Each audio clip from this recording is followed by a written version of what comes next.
yansifuha rabbi nasfa wa yadaruha qa'an safsafa la tara fiha iwaja wala amta yauma idzi yattabi'una ad-da'iya la iwaja lahu wa khasha'atil aswatu lirrahmani fala tasma'u illa hamsa wa yas'alunaka 'anil jibal, dan mereka bertanya kepadamu ya Muhammad tentang gunung-gunung. Ini adalah hubungannya dengan ayat berikutnya, ayat yang sebelumnya, di mana Allah Subhanahu wa taala menghancurkan atau mendatangkan kiamat ketika itu. Maka mereka manusia itu bertanya kepada Nabi Muhammad anil jibal, tentang gunung-gunung. Fakul yansifuha rabbi nasfa, katakanlah bahwasanya Allah Subhanahu wa taala menghancurkannya sehancur-hancurnya. Jadi gunung-gunung itu dihancurkan oleh Allah Subhanahu wa taala sehancur-hancurnya. Wa yadaruha qa'an safsafa, dan dia akan menjadikan bekas gunung itu rata. Bekas gunung itu rata. Qa'an itu artinya rata. Safsafan itu adalah takkid, penekanan daripada kata sebelumnya, yaitu sama artinya. Safsafan itu sama dengan qa'an. Artinya apa? Artinya rata, tidak ada yang lebih tinggi, tidak ada yang lebih rendah, semuanya rata di sana. Wala tara fiha iwajan wala amta, kamu tidak melihat sedikit pun tempat yang rendah ataupun yang tinggi. Yauma idzin yattabi'una da'iya la iwajalah, pada hari itu semua manusia yattabi'una mengikuti ad-da'iya, suara yang memanggilnya, la iwajalahu, tanpa bengkok atau tanpa berbelok-belok, lurus mengikuti panggilan itu. Wa khasha'atil aswatu lirrahman fala tasma'u illa hamsa, dan semuanya merendahkan suaranya untuk Allah Subhanahu wa taala.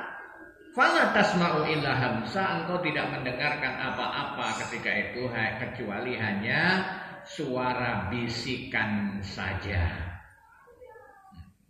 Jadi di situ orang-orang itu bertanya kepada Nabi Muhammad, ya yaqulu ta'ala wa yas'aluka 'anil jibal, yaitu tentang apa?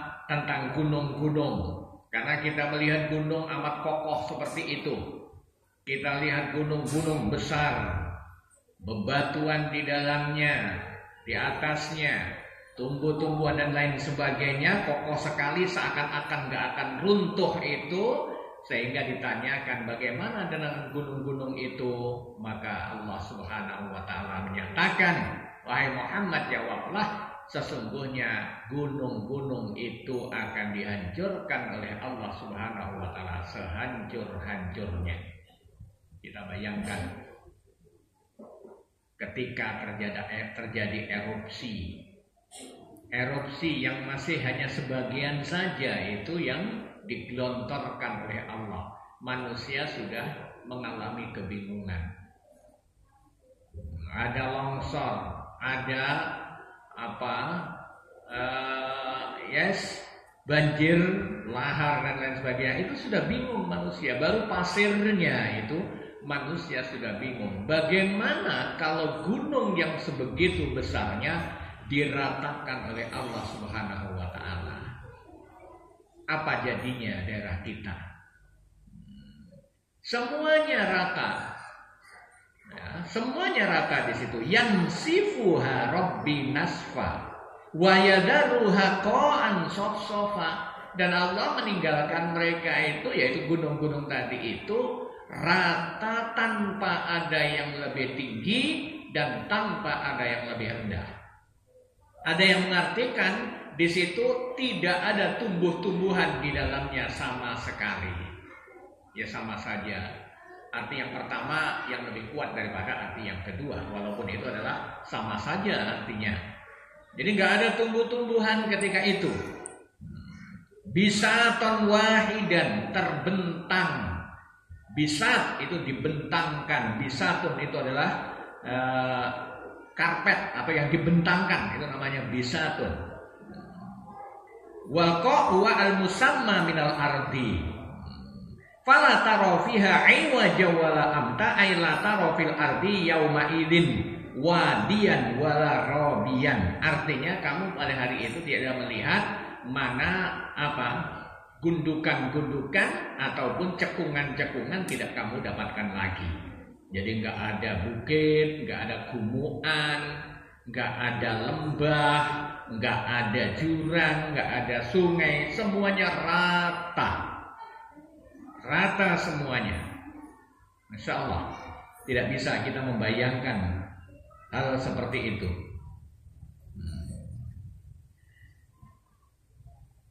Asmi bihim wa absir yauman ya'tun muhti'ina ila nah ini ayat berikutnya, yauma idzin yatba'una da'iya la iwajalah. Pada hari itu semua manusia itu mengikuti suara yang menyerunya, suara yang memanggilnya. Tidak ada satu orang pun yang menyimpang. Jadi betul-betul patuh. Dari mana sumbernya suara itu? Semuanya mereka mengikutinya. Seandainya itu mereka lakukan tatkala masih hidup di dunia, alangkah indahnya. Ketika masih di dunia, seandainya mereka melakukan seperti ketika sudah datangnya kiamat tadi, Allah memerintahkan ini dilaksanakan, Allah melarang ini ditinggalkan, alangkah indahnya hidup ini. Tapi ternyata mereka melakukannya ketika amalan-amalan itu sudah tidak ada faedahnya lagi. Mereka patuh kepada Allah, manusia itu patuh kepada Allah justru ketika mereka sudah nggak mungkin amalannya nggak bermanfaat lagi, sudah terputus. Karena itu sudah hari kiamat. Jadi nggak membawa fungsi, nggak memberikan faedah sama sekali kepada mereka. Wa qala Muhammad ibn Ka'ab yakhirullahu an-nasa yaumal qiyamati fi dzulmah. Diriwayatkan di situ dari Muhammad ibn Ka'ab al-Qurdi bahwasanya yuhsyarun nas, dikumpulkan manusia tatkala itu yaumal qiyamati fi dzulmatin, pada hari kiamat itu dalam keadaan gelap. Jadi manusia dikumpulkan ketika itu dalam keadaan gelap. Wa yutwas sama, langit dihilangkan. Ya, tidak ada langit. Wa tanasaran nujum, bintang-bintang juga hilang. Wa tadhhabu syamsu wal qamar, matahari dan bulan juga pergi atau alias hilang. Jadi dalam keadaan gelap betul, tidak ada setitik cahaya pun ketika itu. Bagaimana kita bayangkan? Kita berada di tempat yang tidak ada sinar sama sekali. Penuh dengan kegelapan di situ. Wa yunadi munadin, ketika itu lalu ada suara yang memanggil mereka. Fayatba'un nasu as-sauta yauma idzin au yu'minunahu. Maka ketika itu semua manusia mengikuti suara itu dan percaya, beriman dengan suara itu, yakin dengan suara itu, ini pasti petunjuknya. Karena memang tidak ada kegelapan tidak ada cahaya sama sekali ketika itu, yang ada hanya kegelapan. Sama kalau kita misalnya biasanya itu kadang dipandu atau di kepramukaan, kadang di renungan malam dilewatkan daerah yang gelap gulita, nggak ada cahaya, kemudian di sana hanya dikasih lilin, 7 lilin itu, ya pasti mengikuti semua. Kalau nggak gitu matanya ditutup, kemudian ada pembinanya yang tepuk-tepuk, ikuti tepuan, ya pasti ikut. Nggak ikut ya bisa kecemplung sungai. Ya sama ketika ini, karena dalam keadaan gelap gulita, nggak ada cahaya sama sekali, kemudian ada nadin munadi, ada panggilan yang memanggilnya, ya tentunya pasti ikut semuanya. Nah ini kepatuhan, semuanya percaya dengan suara itu dan mengikuti suara itu semuanya tanpa ada satupun yang berbelok-belok, tanpa ada satupun yang menyimpang dari suara itu. Yauma idzin yatba'una da'iya la iwajalahu wa qala qadalah la iwajalahu la yamiluna anhu. La iwajalahu menurut Qatadah di situ artinya adalah tidak berbelok-belok, la yamiluna, tidak menyimpang. Wa qauluhu wa khasha'atil aswatu lirrahman. Kemudian Allah Subhanahu wa taala berfirman, wa khasha'atil aswatu lirrahman, semua merendahkan suara ketika itu untuk Allah Subhanahu wa taala. Bahkan ketika itu dinyatakan tidak ada satu orang pun yang berani berbicara ketika itu.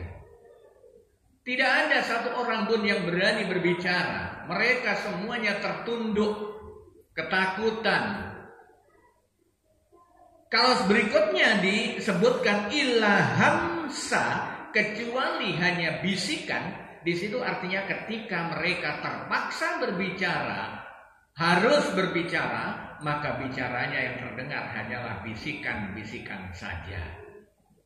Jadi tidak ada yang berbicara dengan suara keras ketika itu.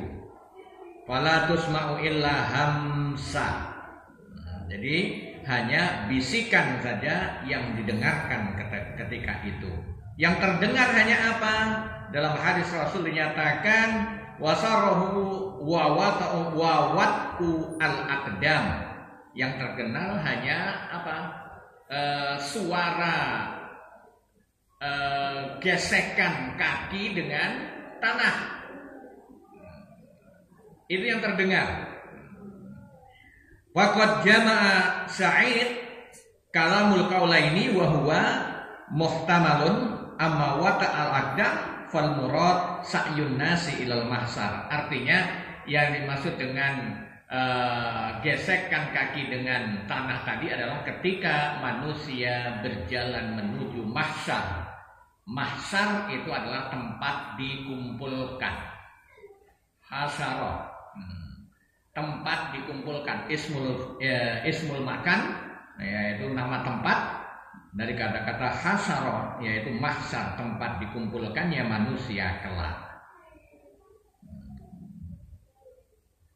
Ayat berikutnya Allah Subhanahu wa taala menyatakan yauma idzil la tanfa'u syafa'atu illa man adzina lahu rahman wa radiya lahu qaula ya'lamu ma baina aydihim wa ma khalfahum wa la yuhituna bihi ilma wa anatil wujuhu lil hayyil qayyum wa qad khaba man hamala dzulma wa may ya'mal minas solihati wa huwa mu'minun fala yakhafu dzulman wala hadma. Yauma idzil la yanfa'u syafa'atu illa man adzina lahu rahman wa radiya lahu qaula. Pada hari itu tidak bermanfaat, tidak ada yang bisa memberikan syafaat atau pertolongan illa man adzina lahur rahman, kecuali bagi mereka-mereka yang mendapatkan izin dari Ar-Rahman, yaitu dari Allah Subhanahu wa taala. Wa radiyallahu qaula, dan Allah meridhoi mereka. Jadi tidak ada yang bisa menolong orang lain ketika itu. Yang bisa menolong hanya mereka-mereka yang mendapatkan izin dari Allah Subhanahu wa taala. Syafaat. Syafaat itu artinya pertolongan. La yashfa', tidak ada yang menolong. Banyak asar atau hadis yang berbicara tentang syafaat ini. Ya, banyak sekali. Siapa saja sih yang mendapatkan syafaat, yang bisa memberikan syafaat? Kalau sebetulnya yang memberikan syafaat itu adalah Allah Subhanahu wa taala. Tapi yang memohonkan kepada Allah, yang bisa memohonkan kepada Allah itu adalah para anbiya, ya, para nabi, para rasul, as-sholihin, orang-orang soleh, as-syuhada, para syuhada. Itu adalah yang bisa memberikan syafaat, memberikan pertolongan kepada mereka. Jadi itu yang diizinkan saja oleh Allah Subhanahu wa taala. Dan syafaat itu macamnya banyak banget. Dan syafaat yang paling besar itu hanya dimiliki oleh satu orang, yaitu Habibullah, kekasih Allah Subhanahu wa taala, yaitu manusia termulia, manusia paling sempurna, yaitu Nabi Muhammad SAW.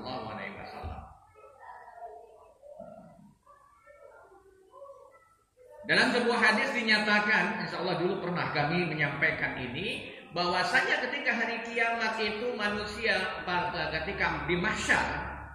ketika di mahsyar manusia itu mengalami kebingungan. Kenapa dibiarkan di mahsyar dalam keadaan kebingungan mereka? Dibiarkan oleh Allah Subhanahu wa taala dalam waktu yang tidak diketahui berapa lamanya.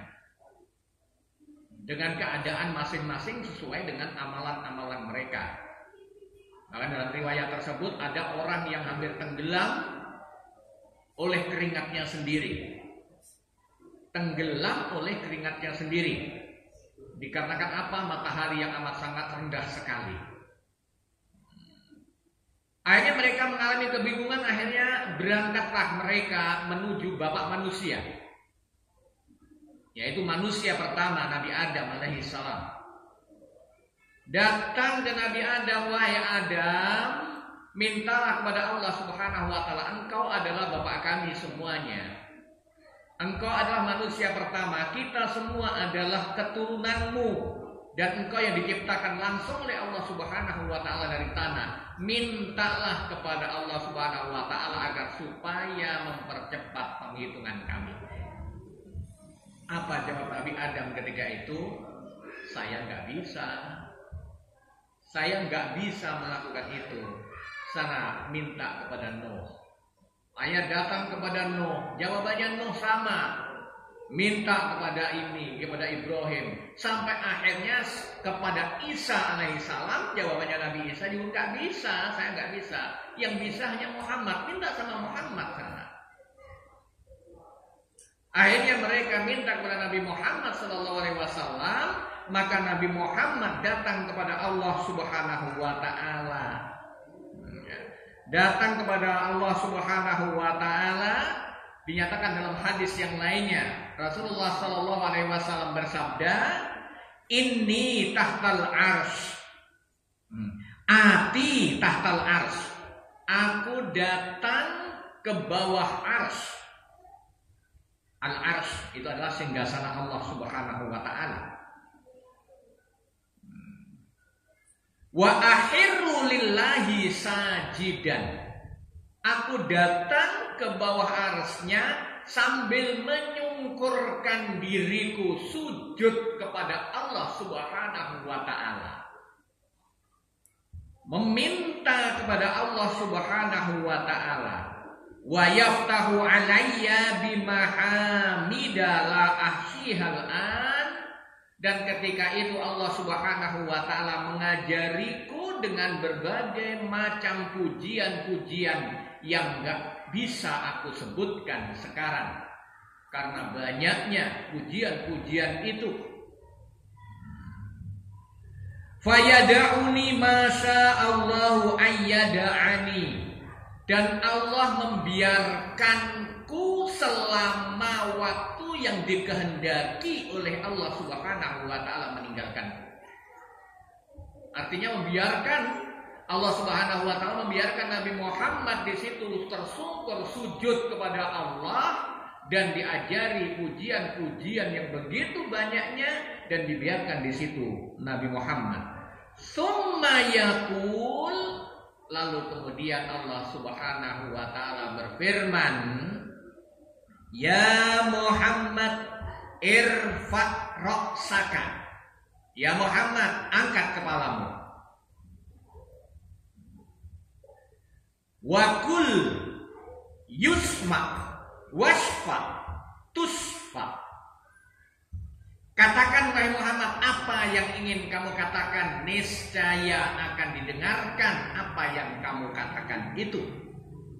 Wasfa tusfa, dan mintalah pertolongan, mintalah syafaat untuk siapa saja yang engkau inginkan. Tusfa, niscaya engkau diberikan syafaat itu. Jadi aslinya yang memberi syafaat itu adalah Allah. Namun hanya mereka-mereka yang mendapat izin saja yang bisa memberikan meminta syafaat itu kepada Allah Subhanahu wa taala. Jadi kalau ditanya siapa as-syafi', siapa yang memberi pertolongan, adalah Allah Subhanahu wa taala, hanya Allah. Jadi bukan para nabi itu yang memberikan syafaat, tidak. Mereka itu hanya memintakan syafaat kepada Allah Subhanahu wa taala. Namun akhirnya bahasanya paling gampang, mereka lah yang memberikan syafaat tadi. Artinya syafaat ya Allah yang memberikannya. Nah, di situ wasfa tusfa, dan mintalah ampunan, mintalah pertolongan kepada Allah untuk siapa saja yang kamu inginkan. Niscaya Allah Subhanahu wa taala akan mengabulkan itu, akan memberikan pertolongan kepada mereka. Kemudian Rasulullah bersabda, fayahiddu li haddan. Kemudian Allah Subhanahu wa taala ketika itu memberikan batasan kepadaku, batasan jumlahnya, batasan siapa-siapa yang mendapatkan syafaat, mendapatkan pertolongan. Maka Rasulullah ketika itu fa udkhiluhum al-jannata, maka aku masukkan mereka itu ke dalam surga. Nah, maka dimasukkan mereka itu ke dalam surga. Summa a'udu. Setelah mereka dimasukkan ke dalam surga, Nabi Muhammad apa sudah berhenti di situ? Tidak. Karena sayangnya Nabi Muhammad kepada umatnya, dia masih kembali kepada Allah, melakukan hal yang sama. Padahal tadi sudah diberi batasan oleh Allah, diberi batasan ini jumlahnya orang yang seperti ini, seperti dan lain sebagainya, dan sudah dikabulkan oleh Allah, permintaannya sudah dimasukkan ke surga. Rupanya Nabi Muhammad kembali lagi menghadap kepada Allah Subhanahu wa taala, menyungkurkan badannya, sujud kepada Allah Subhanahu wa taala, dan akhirnya Allah memberikan banyak sekali syafaat di situ kepada umat Muhammad. Jamaah yang dimuliakan Allah, jadi di sini yang bisa memberikan syafaat hanya mereka-mereka yang mendapatkan izin dari Allah Subhanahu wa taala. La yasfauna illa liman irtada wa hum min khasyatihi mushfiqun. Gitu. Dalam ayat yang lainnya Al-Anbiya ayat 28 Allah berfirman seperti itu. La yasfauna illa liman irtada. Tidak ada yang bisa memintakan syafaat kecuali mereka-mereka yang mendapatkan ridho dari Allah Subhanahu wa taala. Yauma yaqumur ruhu wal malaikatu shaffan la yatakallamuna illa man adina lahur rahman wa qala shawaba. pada hari itu yakumur ruh wal malaikah, berdirilah ruh yaitu malaikat Jibril, wal malaikah dan semua para malaikat sofan berbaris. Mereka berbaris, la yatakallamuna illa man adina lahur rahman. Mereka tidak ada yang berbicara kecuali yang mendapatkan izin dari Allah Subhanahu wa taala. Itu dalam surat An-Naba ayat 38. Kemudian wa kam min malakin fis samawati la yughni syafa'atuhum syai'an illa mim ba'di ayyadzanallahu liman yasha'u wa yarda. An-Najm 26. Wa kam min malakin, berapa banyak malaikat? Di situ kam di situ bukan pertanyaan tapi adalah artinya rubah. Banyak sekali gitu artinya. Wa kam min malakin fis samawati, banyak sekali malaikat di langit, la tughni syafa'atuhum syai'an, yang mana syafaatnya gak dibutuhkan sama sekali, artinya gak bermanfaat sama sekali. Illa min ba'di ayyadzanallahu liman yasha, kecuali setelah diberikan izin kepada Allah Subhanahu wa taala, kepada siapa saja yang diberikan izin oleh Allah Subhanahu wa taala, kepada siapa saja yang ia kehendaki. Jadi dari para malaikat juga bisa memberikan syafaat, tapi hanya yang mendapatkan izin dari Allah Subhanahu wa taala. Jamaah yang dimuliakan Allah, masih berbicara tentang syafaat tadi, hadis yang lainnya